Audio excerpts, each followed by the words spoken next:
The introduction of Silver Surfer's Tier 3 advancement has left Marvel Future Fight with 5 1600 CCF Tier 3s in the game. Oh, these characters need a much better name to organize them by, but I'll be referring to them as that for the purposes of this video. And while the 5 characters might be indicative of how the game is trying to milk us of our hard-earned resources by providing us with an endless slew of characters that are better than each other as update after update goes by, worsening the already present power creep in the game without giving us any new, fresh, substantial game modes to use these characters in, I for one find these characters interesting. Not just because I have them all, of course, I mean, I gotta get that subtle flex in there, but because these are characters that the game's developers have dubbed to be the best in the game. These are characters that Netmarble deemed to be above the rest in one way or another, indicated by their expensive CCF price tags. So I ask, how do these 5 characters fare when compared to one another? Now, in order to analyze these characters, we must be reminded of who they are and when their Tier 3s were released, in order to have the full picture. So firstly, we have Thanos, the first ever 1600 CCF Tier 3. He was released in April 2009 during the Avengers Endgame update. Next, we have Jean Grey, who was released in literally the next update, V5.1, on May 2019. The game took a break with the 1600 CCF Tier 3s for a while before Apocalypse was released in November 2019. The next character came as a part of Netmarble's 2020 April Fool's stunt, with Scarlet Witch having come in through a mid-month patch. And lastly, Silver Surfer came in through a mid-month patch following the last May update, similar to Scarlet Witch. So, we have these 5 candidates. Now, I will be comparing these characters in 6 categories that I feel contribute to their value as characters to Marvel Future Fight's players in terms of performance. And these categories will be Tier 3 stats, PvP performance, World Boss performance, ABX performance, GBR performance, and hybrid build performance. Now I will be ranking the characters from 1st to 5th place and will be awarding them points accordingly, with 1st place receiving 5 points, decreasing all the way down to 1 point for getting into 5th place. Now the character with the most points in the end will be dubbed the best 1600 CCF Tier 3 character in Marvel Future Fight. Well, for now anyway. We know Netmarble loves their 1600 CCF characters, and they'll probably release another one eventually. Probably before 2020 ends. I don't know, that's just my guess. Could be wrong. A short disclaimer, these rankings are based on my subjective opinions only. They're based on how my characters perform, how these characters have performed when I've fought them, how I've seen others play them, factors like that. So my word isn't final, I just wanted to get my opinion out there. And if you feel differently than I do, feel free to let me know in the comments. I'd love to hear what anyone else thinks. Additionally, I do think that all of these characters are good investments to make in the game. They're all very strong, they're all very dominant in the current meta of MFF. So whoever comes out as the worst 1600 CCF character, and I say worst with heavy quotation marks, they're still going to be better than most characters in the game, and you really can't go wrong taking them to Tier 3. So, without further ado, let's begin with the first category. So we're going to be starting off with Tier 3 stats. This pertains to the amount of stats they gain from Tier 2 to Tier 3, and the amount of stats that they actually have at Tier 3. I originally wanted to have 2 categories to split those 2 apart, the Tier 3 stat boost and the Tier 3 stats, but when I made the calculations based on the information in the game, I found that the rankings were the same between the 2, and I combined them into 1 category to not put too much emphasis on one or the other. This is the only category that won't be subjective, as I'll be ranking them based on the in-game stats that you can find by going into the Marvel Universe tab. Feel free to double check my calculations, but I'm sure you won't have to. I just added the attack stat that they use, the physical and energy defense stats, and their HP stats. So yeah. So anyway, I'll be showing off each character, their Tier 3 boost and their Tier 3 total stats in a table over here. And I must note that I took Jean Grey's Marvel Girl stats, since she becomes a universal type and she gets more stats, but I will be showing her Blast base stats here as well. So in 5th place, we have Scarlet Witch. In fourth place, we have Silver Surfer. In third place, we have Apocalypse. In second place, we have Marvel Girl Jean. And in first place, we have Thanos. You can see that there's a very clear divide between Jean, Thanos, Apocalypse, and Silver Surfer, Scarlet Witch. It's kind of sad just how few stats Silver Surfer and Scarlet Witch get. I think it's even more sad for Scarlet Witch because Silver Surfer, I think he's okay with the stats that he has. He's pretty balanced, but I think Scarlet Witch could do with a little more. I'm surprised people aren't complaining about this too much, given that she's a very popular character. But I don't know, maybe that's just me. I won't really give too much input on the stats because it's not something that's my opinion. It's something that's in the game, so I can't really defend it per se. But yeah, this is just how it is. Take it as you will. So the next category will be PvP rankings. So I'll start from 5th and go to 1st again. In 5th place, I have Apocalypse. Now, I'm not saying Apocalypse is a bad PvP character. I acknowledge that he's very good with a CTP of regeneration. I know there are a lot of teams that still run him now, especially this week where Jean and Thanos are banned. But the reason I put him at last is because the other 4 characters, they have something big and unique to offer in terms of the timeline meta. I'm talking something like Reflect, high resistances, revives, things like that. And Apocalypse just doesn't have any of those. You could argue that he has something unique for the timeline meta because he has a heal, but it's a small heal. It's not that big a heal. And yeah, I'm not saying he's bad. It's just, he's basically just a stat wall that you gotta get through. So yeah, not to mention that with his uniform, it removes one of his base looks biggest PvP advantages, which was the buff removal that Thanos has. So yeah, he's probably the worst character of the 1600 CCF tier 3s in terms of PvP, but he's still very good, I would say. In 4th place is Scarlet Witch. I think the thing that puts her above Apocalypse for me is the fact that she has that Reflect on her kit. She has the heal, she has the Reflect. She's still got a decent chunk of HP, still less than Apocalypse, but yeah, I do think she has more tools to make her viable for a PvP meta than Apocalypse does, right now anyway. Okay, so I think 3rd and 2nd place are very close to each other. I was tempted to give them both a 3.5 in terms of the rating, but I didn't want to chicken out and take the easy way, so I'm going to put Silver Surfer at 3rd place, and Thanos will be at 2nd, and I'll just explain why for both characters already. Yes, Silver Surfer has Reflect, Silver Surfer has the Revive, Silver Surfer has the heal, the iframe ignore, the penetration. But I think a big thing that hinders Silver Surfer is his autoplay performance. And I know for some that might not even be a factor, but I think I have to take the overall picture into consideration when it comes to PvP. And on autoplay, he is atrocious. The AI prioritizes his 1st and 2nd skills, which are his worst skills, and he kind of has to be forced to use his 3rd skill. You know, the opponent has to be in iframe. Not necessarily forced, because the opponent has to be in iframe when he uses it, but he can also be baited out of it.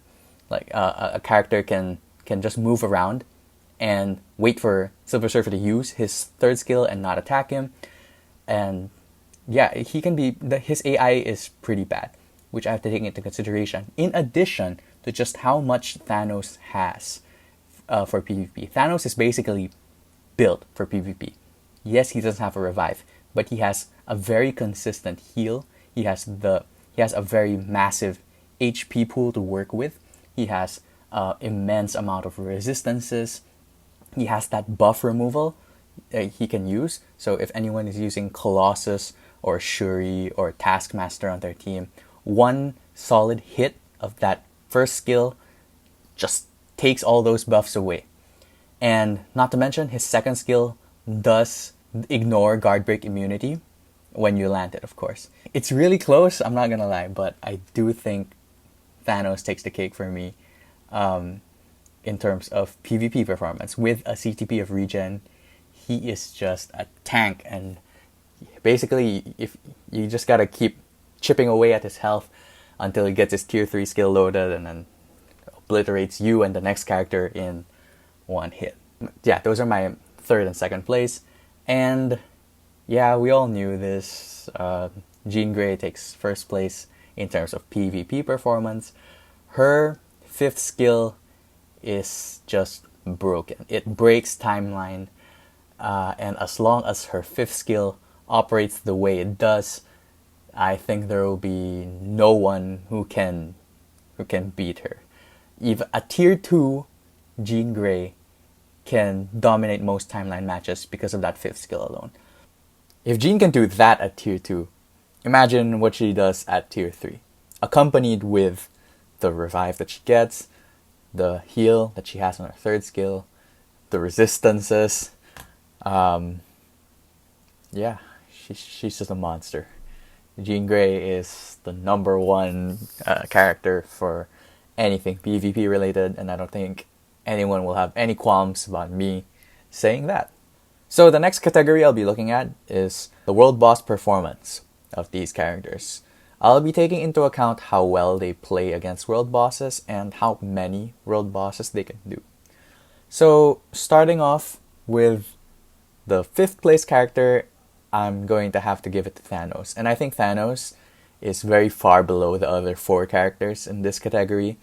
As good as Thanos is when it comes to PvP performance, I think his kit really isn't suited for something like World Boss.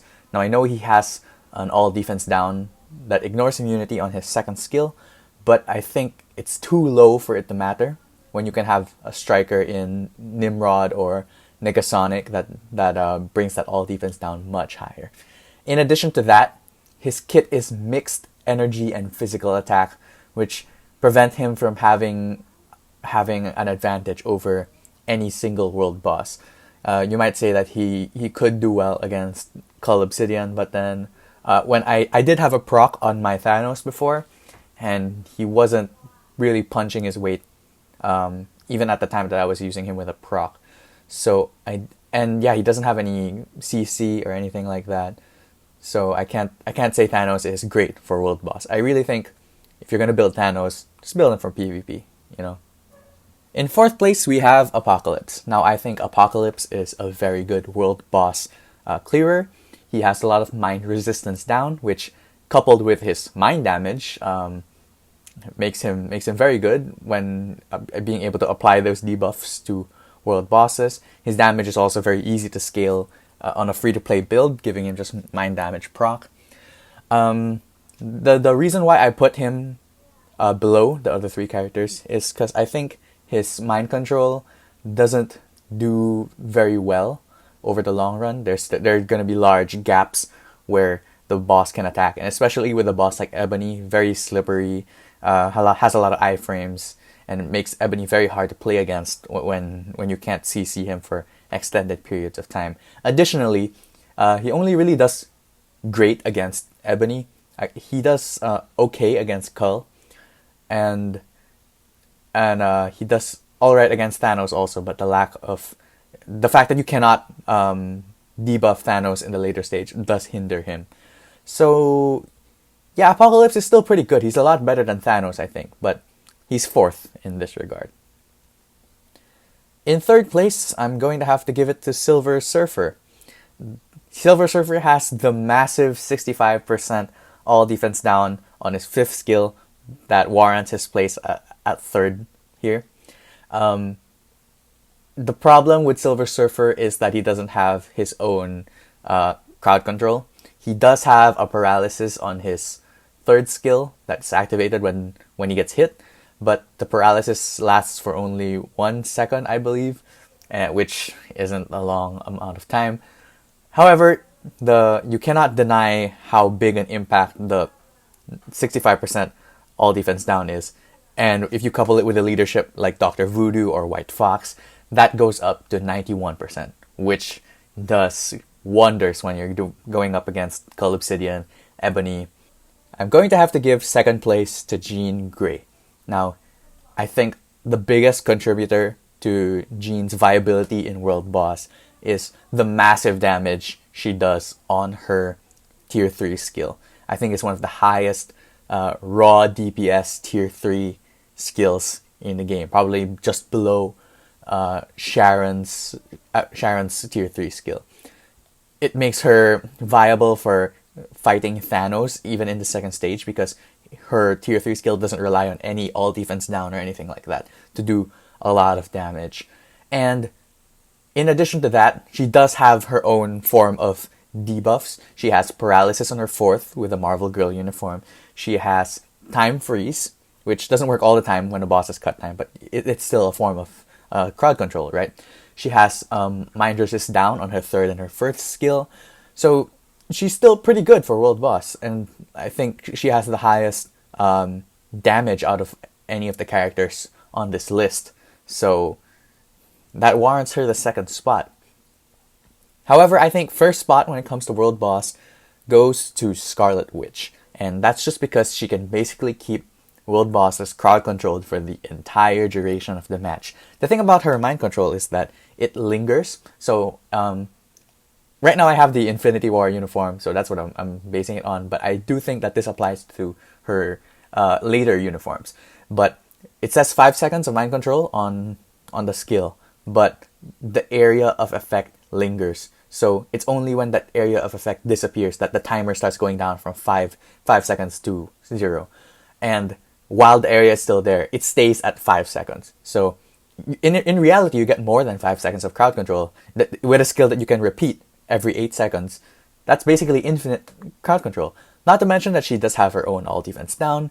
She has massive amounts of damage. She can do fairly well against Ebony, against Cull Obsidian. She does suffer against Thanos, but I think just how well she does against other world bosses warrants her first place spot in this in the world boss rankings of 1,600 CCF tier 3s. Next, I'm going to be looking at these characters' viability for ABX, and I think straight up Scarlet Witch goes into 5th place. Netmarble really made it so that there's no space for blast females in ABX, apart from no restriction day, of course, but everyone's viable for non-restriction day, so it doesn't really count. Scarlet Witch has no place in the ABX meta right now, so I think this warrants her 5th place spot. In 4th place, we have Silver Surfer. Similar to Scarlet Witch, he has no place in the ABX meta right now, I think. There's no room for universal males. It's really universal female or universal villain. But I did see a video of him scoring around 7.4 million on no restriction day with a CTP of Rage, so I do think that puts him above Scarlet Witch in that regard. In 3rd place, we have Jean, and I think this would have been so different if she didn't have her Marvel Girl uniform. But now that she's a universal type, she does have a place on Universal Female Day, Universal Female Hero. I do think that a properly built Captain Marvel still beats Jean Grey, which is why she's below the other two.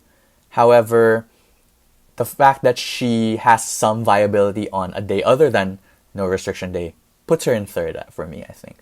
In 2nd place is Apocalypse, because he is a viable option for Combat Villain Day, and I know Namor still takes the number 1 spot and is quite a few leagues beyond Apocalypse when it comes to scores, but I think given that Namor is a premium character and you need to pay real money to get him, for people who need good scores, Apocalypse is a more free-to-play friendly option in a way, and still does very well given that he has very high stats, very high damage.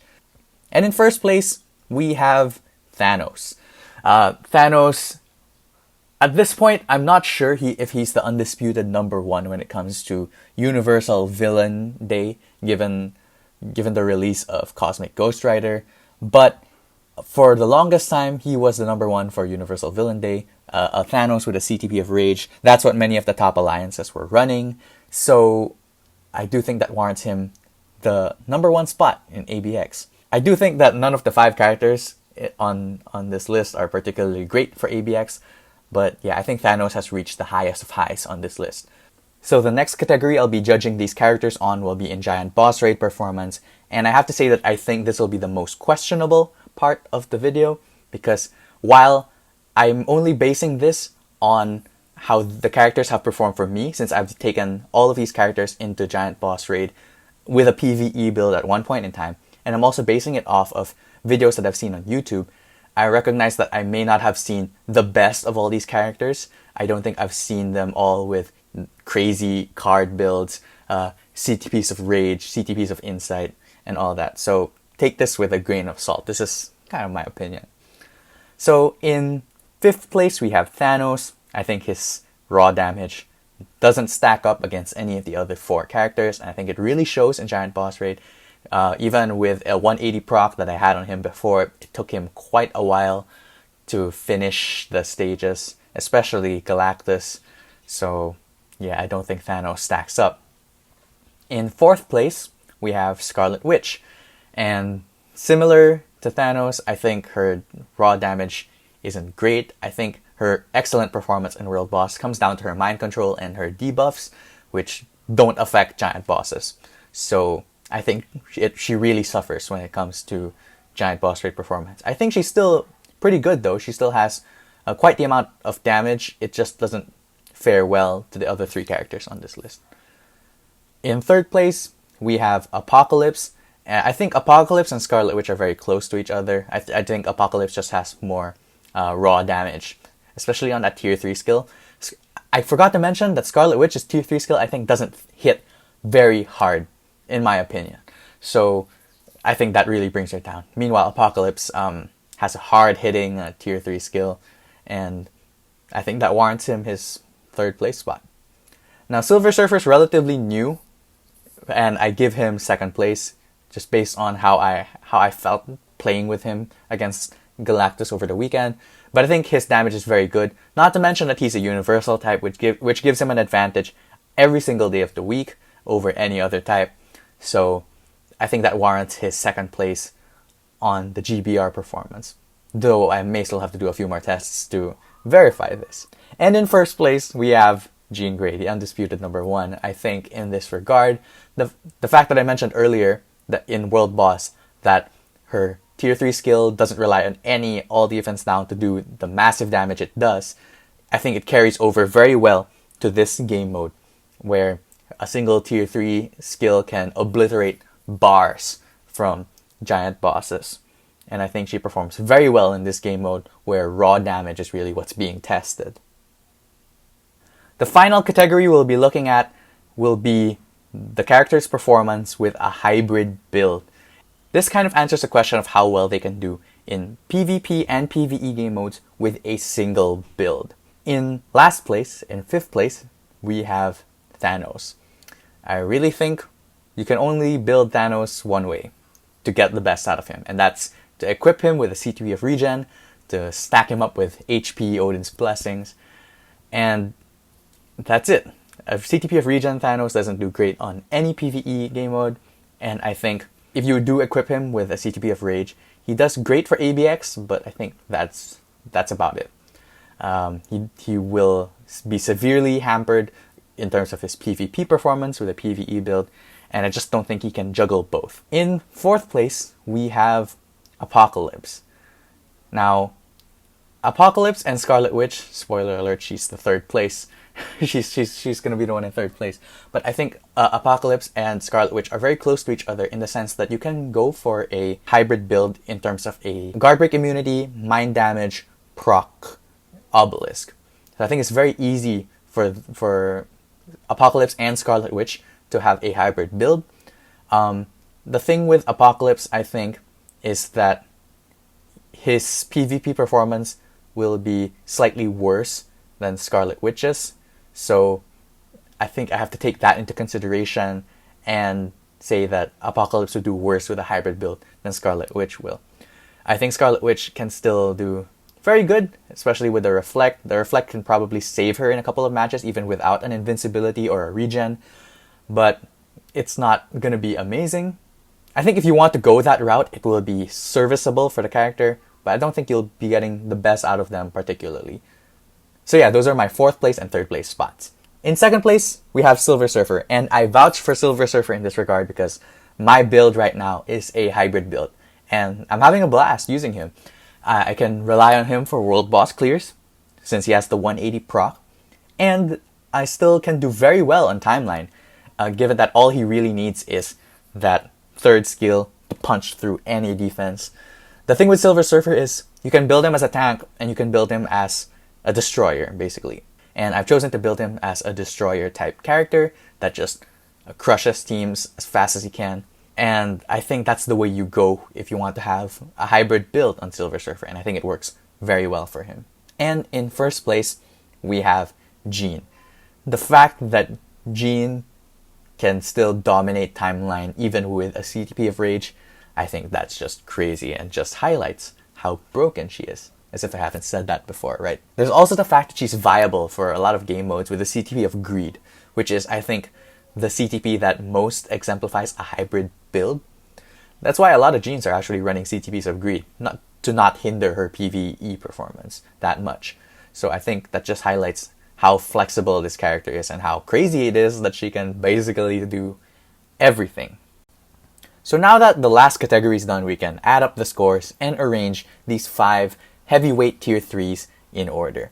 And I've decided, I think, I'll call these 1600 CCF tier 3 characters heavyweight tier 3s so that I can refer to the 1200 CCF characters as middleweights and 800 CCF ones as lightweights. I don't know. I think that works for me. So anyway, we have the rankings here. In 5th place with 14 points, Scarlet Witch. In 4th place with 15 points is Apocalypse. In 3rd place with 17 points is Thanos. In 2nd place with 18 points is Silver Surfer. And in 1st place with a whopping 26 points is Jean Grey. And I think this list reflects how I view the value of these 5 tier 3 characters. It might be different for anyone else who values PvP and PvE differently, but yeah, this is just how I see it. And this is where we might have a difference of opinions. I'd like to know what other people think. I'd like to know how other people value these tier 3s differently. But I don't think anyone will really argue that Jean Grey is the most valuable 1600 heavyweight tier 3 in the game. She's just so good at everything, basically. It's crazy. Anyway, I think this video has gone on long enough. I hope that those of you who have watched have been able to take something away from this in terms of the value of these heavyweight tier 3s. And thank you so much for watching.